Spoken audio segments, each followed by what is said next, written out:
was your near-death experience. My near-death experience. Do you want me to start from there? Do you want to give it? Do you want to just go and tell it to the just tell it how you want to tell it? But playing football back in October, I think it was, and little 1-2 against a rival team. Little 1-2, yeah. Little 1-2, ran into someone's elbow right on the left pectoral area. Really? And then bang, out cold. So do you think it was like it rattled your heart or something? What happened was that there's something that's really, really, really complicated. But it's a thing called a lower ventricular tachycardia. So think of You've said that a few times. Yeah. Say it again, James. Lower ventricular tachycardia. Fair enough. All right. Spell it if you want. Yeah. Can you spell it? Yeah. No. Which is basically where the lower, I had on the left side, so the left lower ventricle wasn't talking to the area above, so it also almost sort of spasmed out. As soon as it happened, I knew something was wrong. But me being me, I'm not a fan of hospitals. No, you always said to me, like, it was funny. I remember, like, literally, like, a few weeks. I think it was the day before. The day before, you were like, "Oh, I hate hospitals." Yeah. I'm like, "Geez, hope you haven't got to end up there." Next day, hospital, legit. Yeah, that's not even a joke either. But yeah, I knew something was wrong. Thought nothing of it. Even though you like looking back at it, you know something quite bad wrong. Managed to drive home, which is interesting because I felt like I was going to pass out. I'll come on to that in a sec.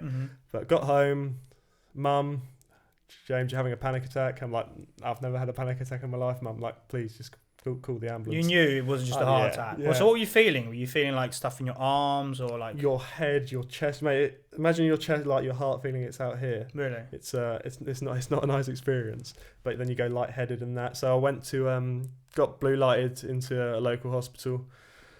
Got cardioversion, which is where they inject some stuff into your arm, put you to sleep, and then will electric shock you.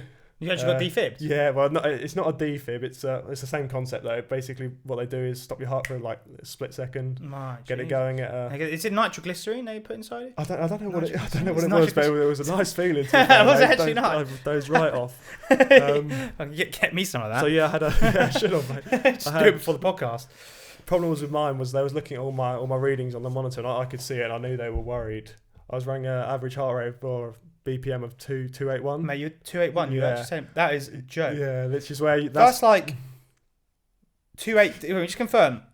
281. And that was the lowest. So they reckon it was. That was the lowest. They reckon it was about 300. Yeah, it was consistently 281. For how long? Well, it felt like as soon as it happened, which was about an hour before, maybe. You know, that's mate. Well, look, like you obviously are a very fit guy in the sense that you did a lot of marathons. I did, yeah. Those marathons are safe. Mate, if you didn't do the marathons, I reckon your heart wouldn't have been able to cope. That's what they said because obviously when your heart's beating that fast, it's not designed to. So you're running risks of stroke, blood clots of all sorts. You know, the possibilities are endless of what can happen to you. But I'm just lucky that you're lucky that you have obviously probably. I know other than the actual condition, but your heart as a whole. Was healthy. Yeah. You know, naturally you're in your prime physically, but also you are probably one of the best hearts of people in general because of your marathons. Yeah. Like running, long distance running is probably the best thing you can do for your heart. Looking back at it though, it's not. I don't think it's not healthy to be running stupid distances. You know, I've heard this as well. Actually, people who run stupid distances, apparently it can tear your heart a little bit. I have seen this as well. Actually, swimmers get this as well. There's been a few stories as well, which was lucky that it didn't happen. That people's hearts literally just give off under the pressure and just explode. Literally, heart explodes inside you. Really, you start straight away. Yeah, you game over, isn't it? Just straight away, everything stops. No pain, just which that. Was that is savage. But so I was again blue lighted to another hospital, which is like a cardio like top of the game. So St George's. Yeah. In London, shout out. Shout out to St George's guys. Thanks for the good work. Thank you. Spent about 5 days in coronary care, which is the one step below intensive care. Because that is still pretty low. You've got monitors on you 24/7. Wasn't great. I was the youngest person in there, probably about 60 years maybe. It wasn't great. Some of the stuff I saw, sorry. You saw some I saw some pretty crappy stuff, yeah. That's why you don't like hospitals. Yeah. Every time someone goes into hospital, they seem to snuff it in my family. So. Oh, man. Mate, you were fine, though. You had to have the surgery, though, didn't you? Yeah, so I was in coronary care 5 days. mate, it's weird because every time someone would have a heart attack obviously because people come in like the worst states. Because you were in the ward, were you in the heart ward, the cardio ward? Cardio ward. People come in the worst states, like literally having heart attacks coming in. Really? And they would send like I don't know why they do it, to be fair. Like, imagine 4:00 in the morning just getting woken up by cardiac arrest in Atkinson Morley. What a pleasant morning. Yeah. Do you want any sausages with the any bacon? Eating the food, like, okay. Let me get back to bed. But no, that was another problem, that I couldn't sleep because I have quite a low resting heart rate anyway. Mine goes down to like 30, 27. Yeah, okay, that's pretty low. Actually. That is, yeah. It went down to 21 the first night, but that's another Such story. a big contrast from 320. Like, you guys are 300 beats per minute to back down to 21. Oh my god! And it obviously wakes, like sounds go off and people come running to you, and I'm like, oh mate, I'm literally not feeling anything. I'm fine. Got transferred to the ward a few days later. MRIs, CT scans, all sorts. Then I had my ablation, mate, which is... That's the open... Nah, so it wasn't open, so they send like a catheter through your groin. Decent. You feel decent? I was awake, mate. So it feel nice, it felt it? nice, yeah. And I had one of the top doctors who's actually patented by the US government. Oh, yeah, really? So I'm pretty lucky. You're lucky? Yeah, You're lucky? Go into your heart. They send like electrodes into your veins, speed the heart up to try and recreate the... Like I presume it was to 281 or whatever it was, and then your heart starts going into the same rhythm again, like the stupidly crazy rhythm. Right. And that lasts, and they send the catheter into your heart and ablate, like sort of like radiate off the dodgy. It's just a dodgy circuit. Right. Okay. Got released the day after. Fuck, man. Jesus. I'm here to tell the tale, mate. Well, a few questions, mate. Like, firstly, could it happen again? Are you still at risk? Yeah. So you have to be careful. I've got to be careful. Yeah, but I think I know.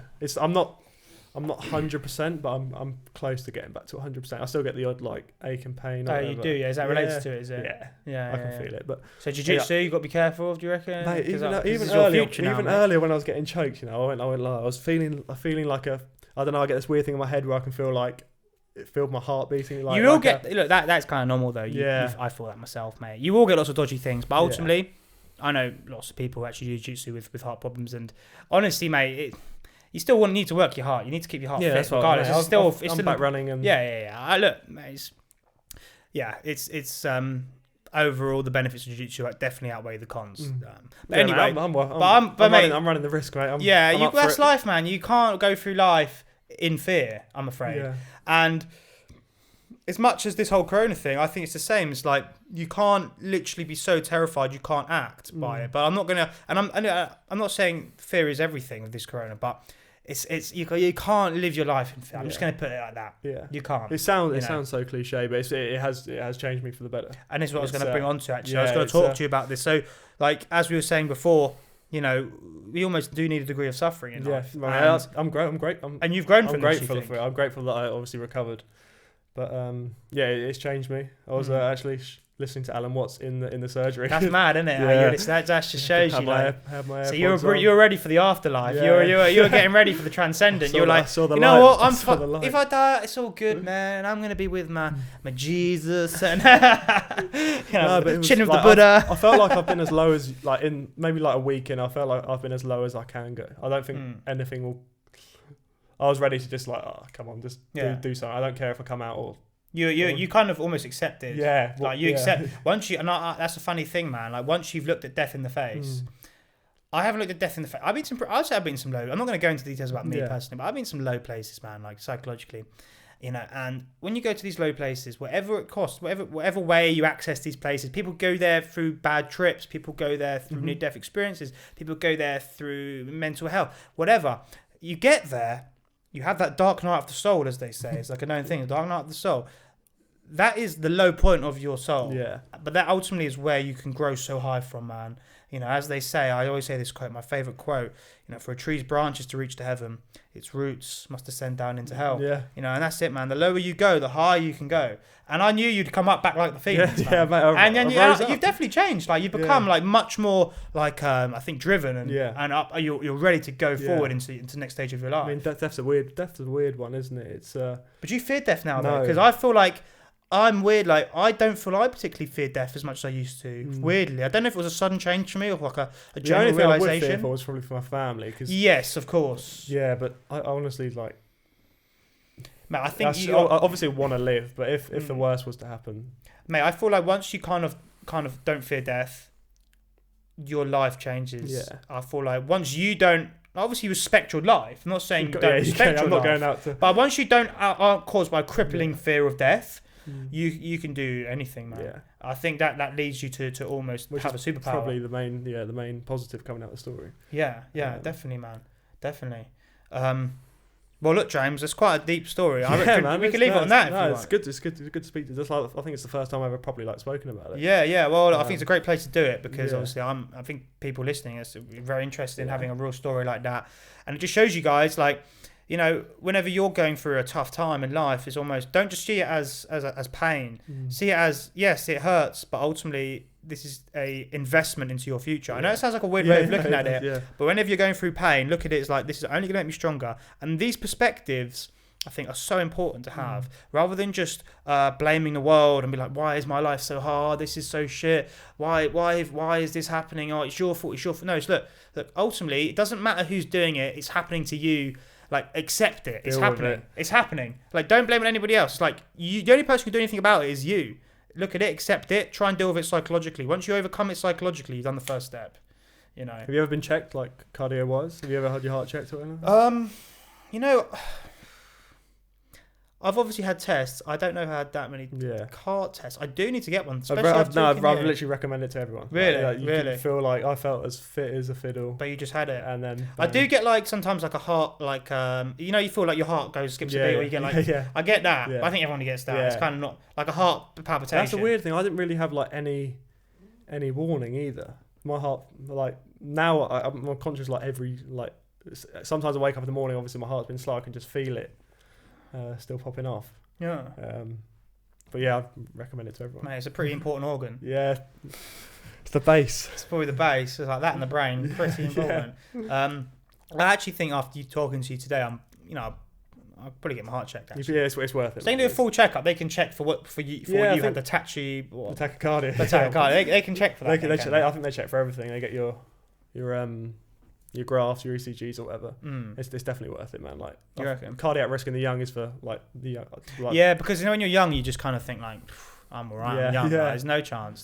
But it could definitely happen. I think literally just go onto their website and you can book an appointment. I don't know if they're doing it at the moment with what's going on, but definitely do it, man. Yeah, it's interesting at the moment. Like, people who have important issues, and do you think they'll be able to get? Are they going to be able to?